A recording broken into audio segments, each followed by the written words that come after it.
In this week's portion, Lech Lecha, we learn that shortly after our grandparents, Abraham and Sarah, came to the land of Israel, they were confronted with a challenge: food shortage, famine.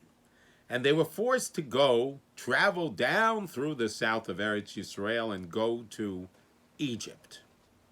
After their stay in Egypt, which there is an incident that occurred, which you could read about in this week's portion, but after their stay in Egypt, they returned. And the Torah says that Abraham, Vayelech Lemasav, he traveled on his journey through the Negev north up to the place where he was before, to Beis El. And the great commentary Rashi asks, why does the Torah say those words? He traveled on his journeys. And Rashi explains, to teach us derech eretz, to teach us proper behavior, that Abraham made sure to stay at the same lodgings, the same hotel, the same inn that he stayed at on the way down. That's where he went to and patronized and stayed at on the way back. And this teaches us the lamdecha derech eretz, Rashi says, based on the Talmud, to teach you proper behavior, that a person shouldn't change his hotel. If he stays at one place, one lodging, he should go back there and not change to a different lodging. What's the reason? The Maharal of Prague explains the reason. And he says that if I change, I don't go back to the same place, then people are going to think the reason I didn't go back is because there's something wrong with the owner of that hotel, and that's why I left. Or they might think that there's something wrong with me, and the hotel keeper didn't want me to be there. So somebody is going to think disparagingly, and I caused it.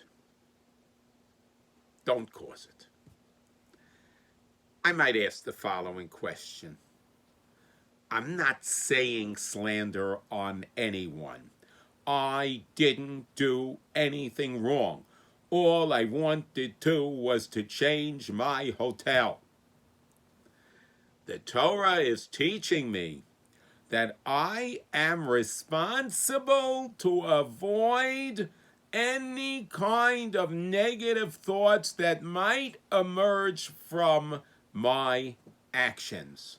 Negative thoughts about another person, or even negative thoughts about me.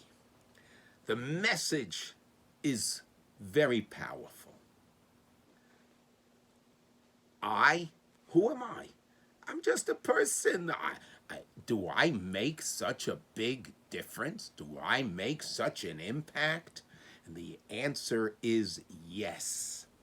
Each and every one of us, our actions, and certainly our words, make an impact, positive and negative. We have to be careful because we are much more important and make much more of an impact than we might think about ourselves. Have a fabulous Shabbos.